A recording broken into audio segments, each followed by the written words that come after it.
Hi. இப்போ நம்ம பார்க்க போகிறது வந்து சுட்ட பூண்டு ரசம் தான் பார்க்க போகிறோம்.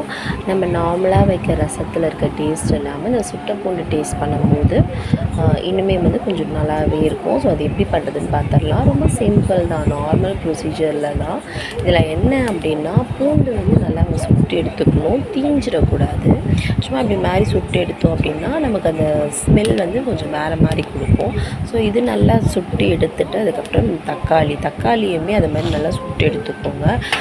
கொஞ்சமாக ரொம்ப சுட தேவையில்லை, தோல் கொஞ்சம் ரிமூவ் ஆகி வர அளவுக்கு நல்லா சுட்டு எடுத்துக்கோங்க. இப்போ நான் ஒரு 2 தக்காளி வந்து நல்லா சுட்டு எடுத்துட்டேன். இப்போ நமக்கு ரசத்துக்கு தேவையானது எல்லாத்தையும் போட்டுக்கலாம். மிளகு, சீரகம், இது கூட கொஞ்சமாக துவரம்பருப்பு, ஒரு 2 காஞ்ச மிளகாய், ஒரு பச்சை மிளகாய், காரத்துக்கு ஏற்ற மாதிரி நீங்கள் ஆட் பண்ணிக்கலாம். அதுக்கப்புறமா கருவேப்பிலை.